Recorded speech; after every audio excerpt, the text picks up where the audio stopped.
I, 32F, want to start by saying that I never thought I would be writing something like this on Reddit. My husband Rob, 34M, and I have been married for 7 years and dated for 3 years before that.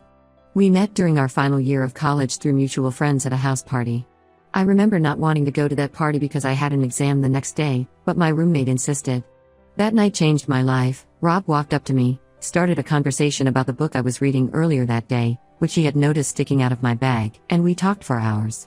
I come from a really complicated family background. My parents had a messy divorce when I was 12 due to my dad's multiple affairs. I still remember the day my mom found lipstick stains on my dad's shirt while doing laundry. She confronted him and he promised it would never happen again. But it did, again and again. I watched my mom spiral into depression, crying herself to sleep every night after discovering yet another woman my dad was seeing.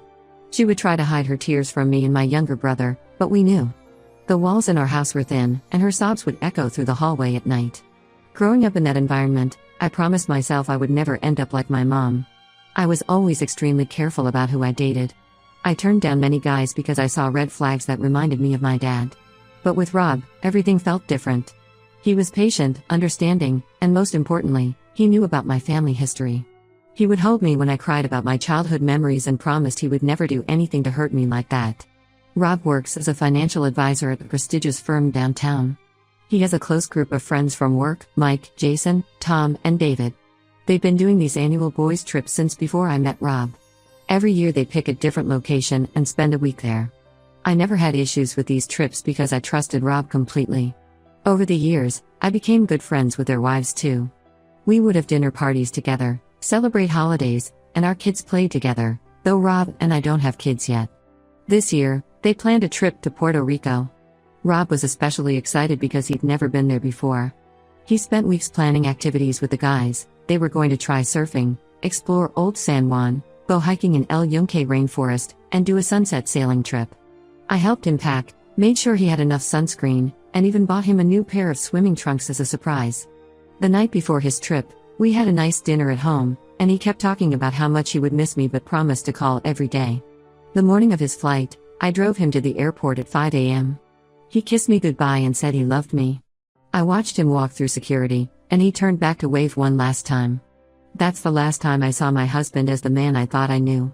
He texted when he landed in San Juan, sent me a picture of his hotel room with ocean view, and called that night to tell me about their first day exploring Old San Juan. He talked about how Mike almost got sick from eating too much street food, how Tom was already sunburnt, and how they had plans to go surfing the next morning. The next few days followed the same pattern: texts during the day with pictures of beaches and tourist spots, and calls at night full of stories about what the guys did that day. Everything seemed perfectly normal until Thursday afternoon. I was at our local market getting groceries when I spotted Sarah, Mike's wife, with their 4-year-old son Tommy in the cereal aisle. I was confused because Mike was supposed to be in Puerto Rico with Rob. Maybe he came back early? I walked over to say hi. Sarah looked startled when she saw me, almost like she'd seen a ghost. When I asked about Mike's trip, she got really uncomfortable and started fidgeting with Tommy's shirt. She said Mike had to cancel the trip last minute because of an important client meeting. This didn't make sense because just last night, Rob had told me about how Mike had gotten stung by a jellyfish while swimming. I must have looked really confused because Sarah started rambling about how last minute everything was and how Mike was really disappointed. But something felt off. I pressed her for more details, asking about the specific client meeting, and she kept changing the story. Finally, Tommy innocently said, "But Daddy was home all week playing with me." Sarah's face went pale. She tried to shush Tommy, but the damage was done. I felt my heart starting to race as I asked Sarah what was really going on. She looked around nervously, then pulled me aside near the frozen food section. With tears in her eyes, she revealed the truth: none of the other guys had gone on the trip. Rob had gone alone, with a woman named Amanda from his office. My legs went weak. I had to lean against the freezer door to stay standing. Sarah explained that Mike had known about it but didn't want to get involved in someone else's marriage. She only found out because Mike had been acting weird and distant all week, and she finally forced him to tell her the truth last night. Apparently, this Amanda was a new hire in Rob's department, around 28 years old, recently divorced. I left my half-filled shopping cart in the middle of the store and drove home in a daze. My hands were shaking so badly I could barely hold the steering wheel.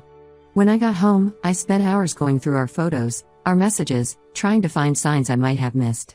I looked up Amanda on LinkedIn and found her profile picture. She was beautiful, much prettier than me, with long blonde hair and perfect features. I went through Rob's recent credit card statements and found charges at restaurants and stores I didn't recognize. There were also unusual ATM withdrawals over the past few months. How long had this been going on? Was Puerto Rico their first trip together, or had there been others? Every business trip, every late night at the office suddenly became suspicious. When Rob came back on Sunday, I was waiting in the living room. He walked in with his suitcase, talking about what a great time he had with the guys. He even brought me a souvenir, a small turtle made of shells that he claimed they found at a local market. The lies just kept coming. I let him talk for a few minutes, watching him dig himself deeper with stories about things the guys did. Then I simply said, I ran into Sarah at the market. Mike was home all week. The change in his face was immediate.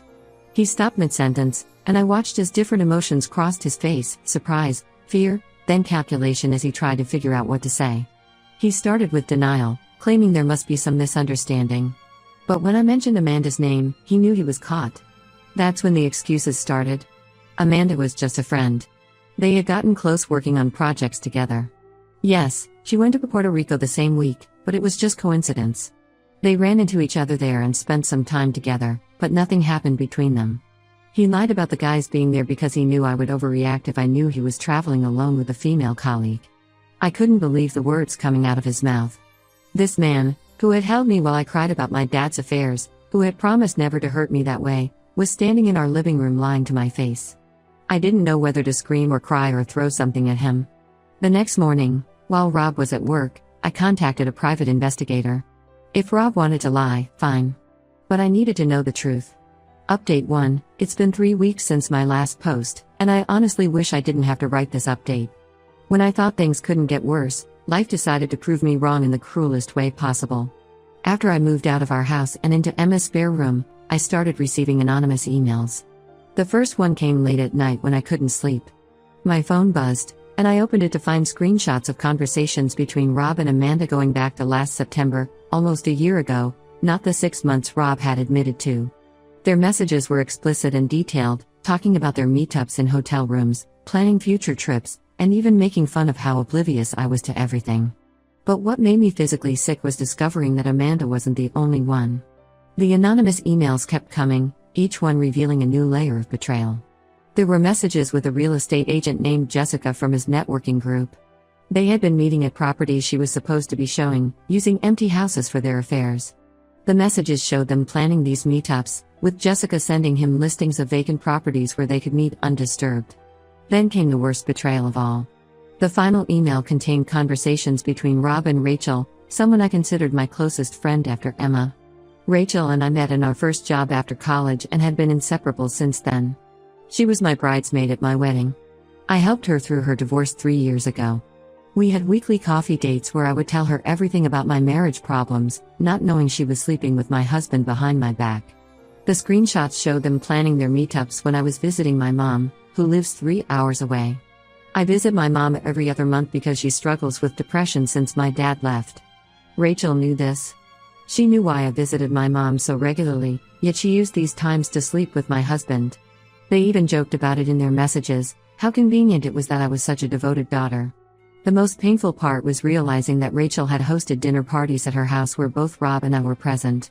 She would act normal, hugging me, asking about my life, all while carrying on an affair with my husband.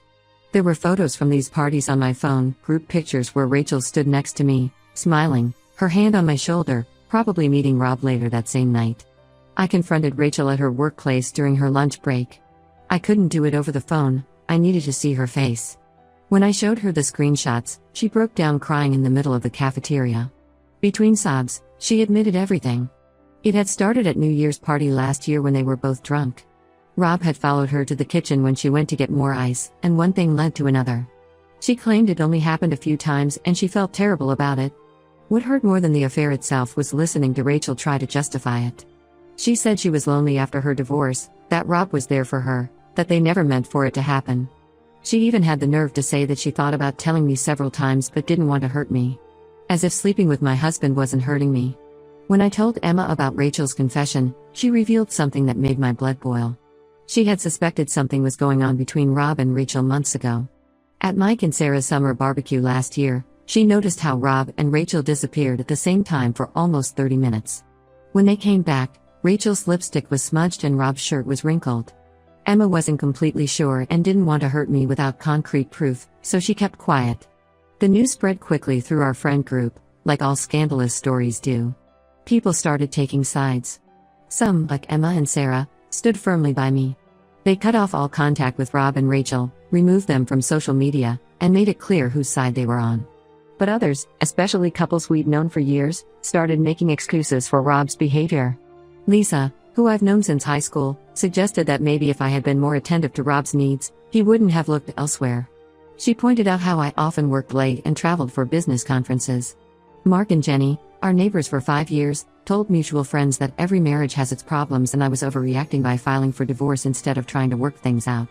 Rob's family has been even worse. His mother, who always treated me like a daughter, called me crying about how I was destroying their family. She said all men stray sometimes and a good wife learns to forgive and keep her family together. She brought up Rob's sister Kate, who stayed with her husband even after discovering his affair 10 years ago. They're still together, she said, though she conveniently left out how miserable Kate is and how her husband continued cheating with younger women. The divorce proceedings are getting nasty.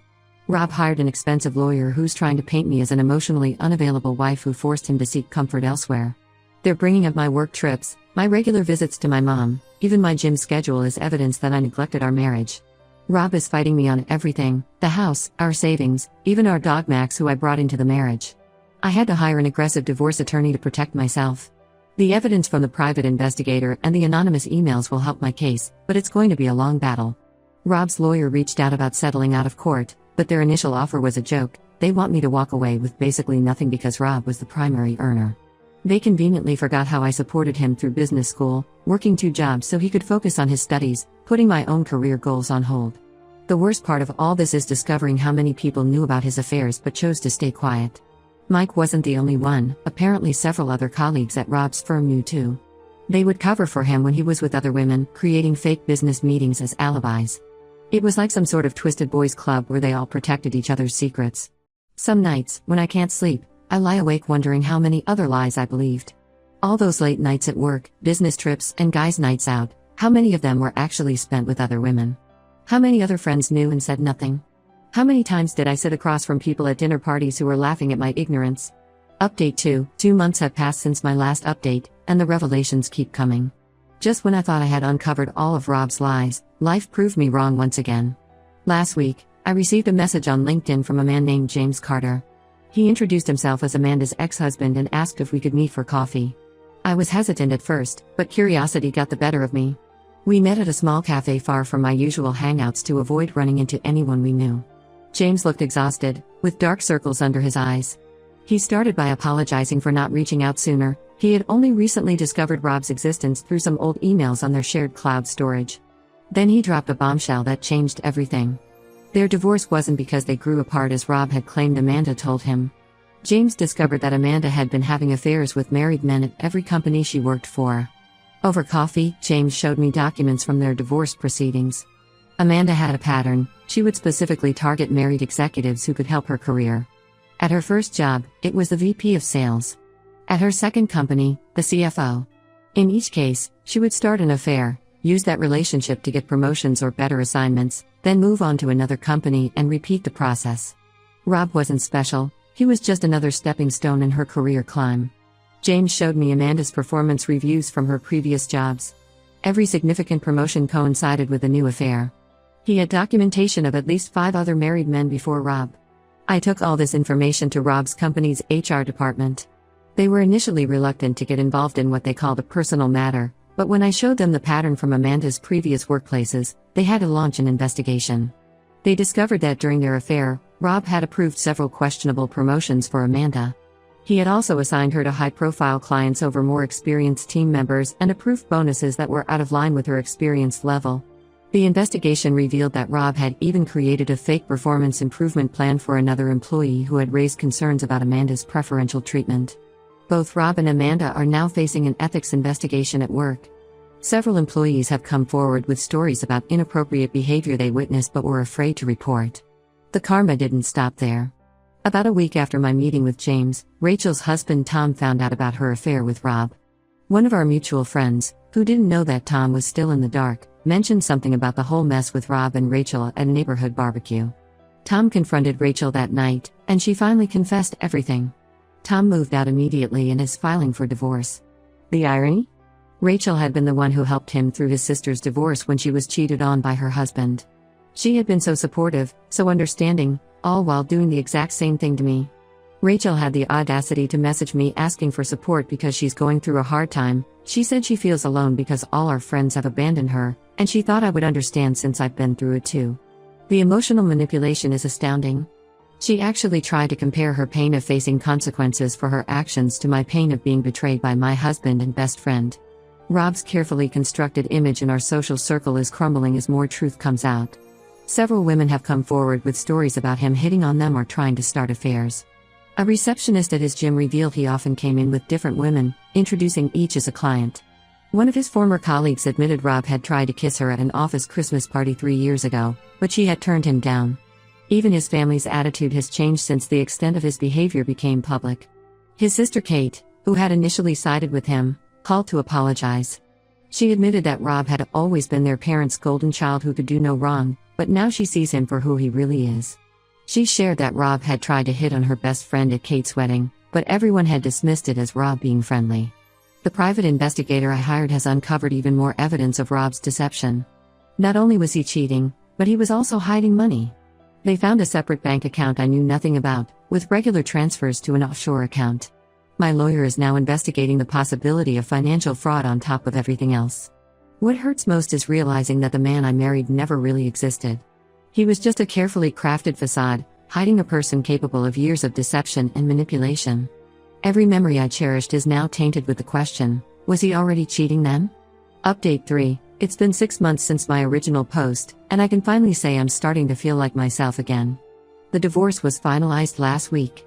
Thanks to the evidence of Rob's affairs and financial misconduct, I got a favorable settlement. My lawyer was able to use the documentation of his hidden offshore accounts and the proof of him using company money to fund his affairs to negotiate a much better deal than his initial insulting offer. Rob's life has completely fallen apart, though I feel no satisfaction in it. The ethics investigation at his company revealed years of misconduct. Not only was he approving inappropriate promotions and bonuses for Amanda, but he had also been embezzling company funds to maintain his various affairs. He lost his job and his professional licenses. Last I heard, he's working at his cousin's car dealership, quite a fall from his executive position. Amanda moved to another state after being fired. Apparently, she tried to claim she was a victim of workplace harassment, but the evidence from her previous workplaces and her ex-husband's testimony destroyed any credibility she had. She reached out to me through a mutual friend, wanting to apologize and explain her side of the story. I declined. I don't need to hear any more lies. Rachel hasn't given up trying to restore our friendship. She sent a long handwritten letter explaining how sorry she was, how she's in therapy now and realizes the damage she's done. I returned it unopened with return to sender written across it. She even showed up at my new workplace once, but security escorted her out when I refused to see her. Some betrayals are unforgivable, and sleeping with your best friend's husband definitely tops that list. I'm living in my own apartment now, in a different part of the city. It's smaller than our house, but it feels more like home than that house ever did in the last year. I've redecorated everything in my style, no more of Rob's modern minimalist aesthetic that I always hated but tolerated because he was so insistent about it. My walls are filled with colorful art, my furniture is comfortable rather than fashionable, and I finally got the orange kitchen cabinets I always wanted. Several friends who initially took Rob's side have reached out to apologize. Lisa, who suggested I wasn't attentive enough to Rob's needs, sent a tearful voice message admitting she was projecting her own marital problems onto my situation. Mark and Jenny, our former neighbors who thought I was overreacting, apologized after finding out the full extent of Rob's deception. I'm polite when I run into them, but those friendships will never be the same. The biggest change has been at work. I got a promotion that I'd been hesitant to pursue while married to Rob because it involved more travel. Now I'm excelling in my new role, and my boss is already hinting at further advancement opportunities. I've also started taking evening classes to finish the master's degree I put on hold when Rob was in business school. It feels good to finally prioritize my own goals. Some days are still hard. I recently found an old photo album from our honeymoon and spent an hour crying. Not because I miss Rob, but because I miss the person I thought he was, the life I thought we had. But these moments are getting rarer. I've learned that it's okay to put myself first. All those years I spent trying to be the perfect wife, supporting Rob's career, maintaining his image in our social circle, I lost myself somewhere along the way. Now I'm rediscovering who I am without him, and I like this version of me better. To everyone who supported me through this journey, thank you. Your kind words and advice helped me stay strong when I wanted to give up. I'm looking forward to this new chapter in my life, focusing on my own growth and happiness. And to anyone going through something similar, you're stronger than you think. Don't let anyone convince you to accept less than you deserve.